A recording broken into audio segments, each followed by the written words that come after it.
In today's episode, we talk about the most dangerous game in South Asia, a nuclear bluff that risks turning into a national suicide note.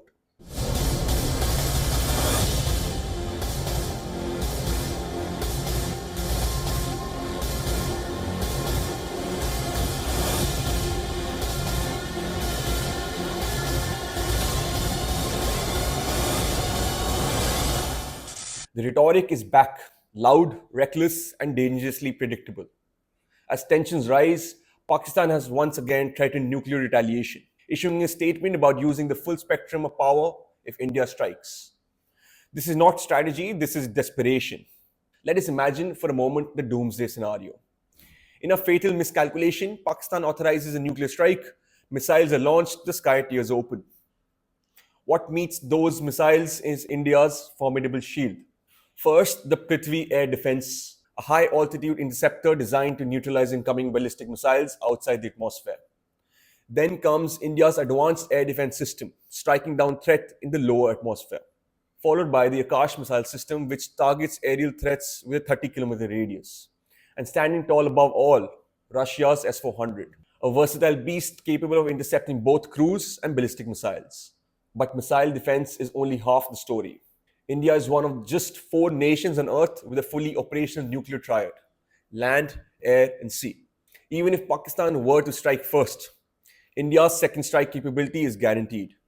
Arihant-class submarines can launch nuclear-tipped missiles from underwater, silent, hidden, and impossible to intercept. The message is clear. Any nuclear attack will invite a punishing, precise, and irreversible response. Years of satellite surveillance and intelligence have mapped every inch of Pakistan's nuclear infrastructure. The locations of the missile garrisons are no longer secrets.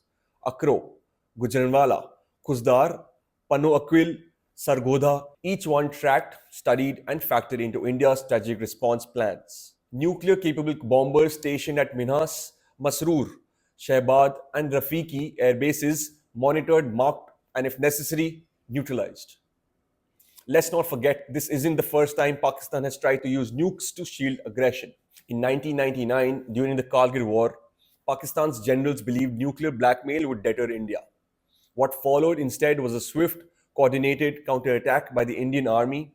High-altitude warfare, relentless air power, and international isolation forced Pakistan to retreat. India didn't blink. It responded, fully aware of the nuclear bluff, and called it. The late Defense Minister George Fernandes said it bluntly: "There will be no Pakistan left when we have responded." It wasn't hyperbole. It was a sober truth, one that remained unchanged. India doesn't believe in first use of nuclear weapons, but if provoked, it does not believe in half measures either. The second strike is spectrum shattering. Pakistan may talk of deterrence, but India ensures decimatation. There's a lesson in the Mahabharata just before the war begins. Krishna warns Duryodhan, "Shantim ichhasi chet rajan ma durbadi samachar." If peace is what you seek, abandon reckless folly. But Duryodhan, driven by ego and misjudgment, marches into war and loses everything. Pakistan today must heed this lesson. To mistake noise for strength and blackmail for leverage is to invite ruin.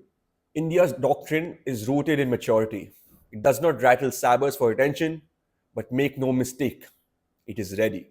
Nuclear weapons are not just tools for television threats. They are grave responsibilities, and only a stable, secure, and sovereign nation wield them wisely. Until then, stay aware, stay grounded. This is Daivo Publisher. Jai Hind.